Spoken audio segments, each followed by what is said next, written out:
आज म कुसे गाउँपालिका वडा नम्बर 5 दमदालामा छु। हामी यहाँ सुन्तला बारीमा पुगेका छौँ। सुन्तला बारीमा सुन्तला के कस्तो भइरहेछ, यहाँ सुन्तलाहरू पाकेर लटरम्म भएका छन्, टिप्ने काम पनि भइरहेछ।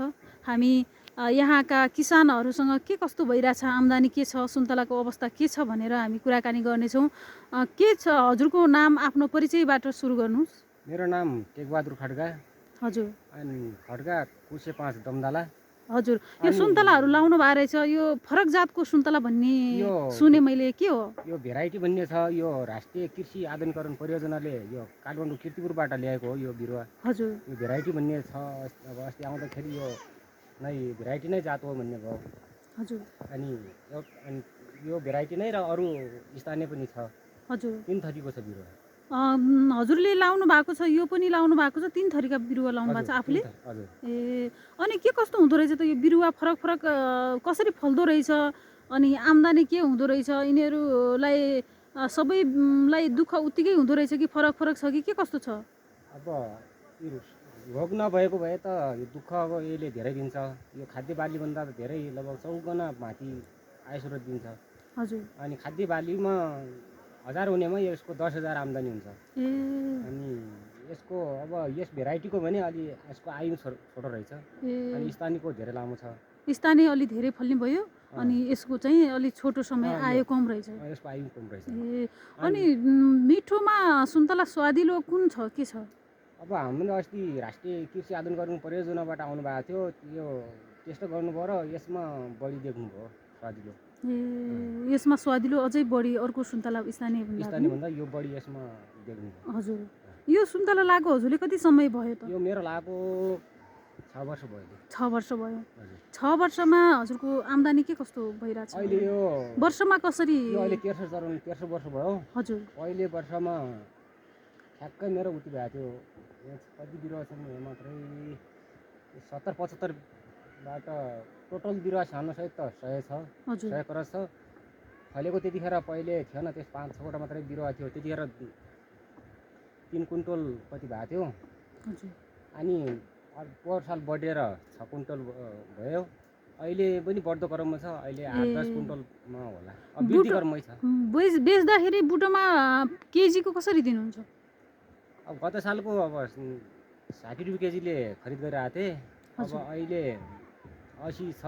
80 बाट पनि अब बढिरहेछ भनौँ। मैले अहिले यो भेराइटीले अलि बढीमा बेचिरहेको छु। ए, ठिक छ। 4 रुपियाँले फरक। यो वर्ष अलि राम्रै हुन्छ होला। यो वर्ष कतिसम्म आम्दानी होला हजुरको अनुमानित? आम्दानी मेरो अहिले 0।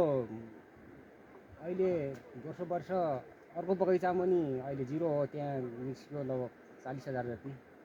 अनि यो हैजाला 60-70 हजार गरेर जम्मा 1 लाखसम्म पुग्यो होला। ए, टोटल। ठिक छ। हजुरले अब यो सिँचाइ, पानी, मल के छ व्यवस्था, कसरी गर्नुभएको छ? अब सिँचाइ त गरिरहेको छु। हाम्रो अलि यो मिलिरहेको छैन, मल हाल्ने अलि तरिका मिलिरहेको छैन।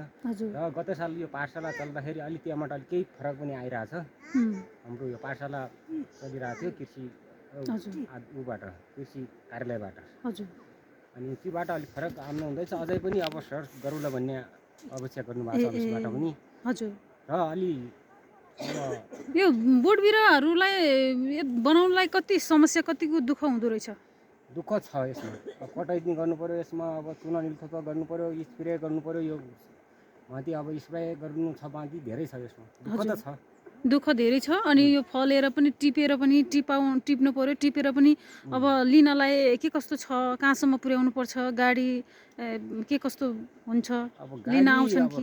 लिन त आउँछन्। अब बगैँचाभित्रबाट अलिक ढुवानी गर्नुपर्छ। बगैँचामा रोड आएको छैन। अब स्थानीय सरकारले पनि हो कि यो अलिक भएर छैन। अब भएको छैन। अनि यो रोगले पनि अलिक गत सालबाट अलि रोग पनि देखिरहेको छ। ए, यो अघिल्लो सालबाट रोग पनि 3 वर्ष भयो रोग पनि। कस्तो रोग हुँदो रहेछ सुन्तलामा?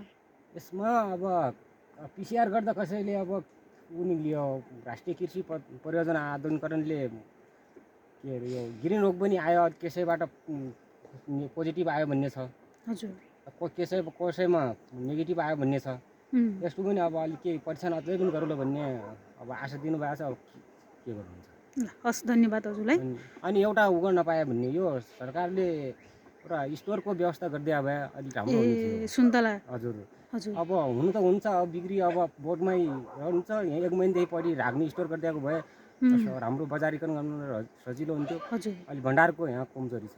ए भण्डार गर्ने व्यवस्था भएको भए राम्रो हुन्थ्यो भन्ने सानो लागेको छ। स्टोर भइदिएको भए यहाँ राम्रो हुन्थ्यो। अब धेरै अब जिल्लैमा खाना पाउँदैन अब 1 महिनापछि अब के बाहिर सुन्तला अब हजुर हस्।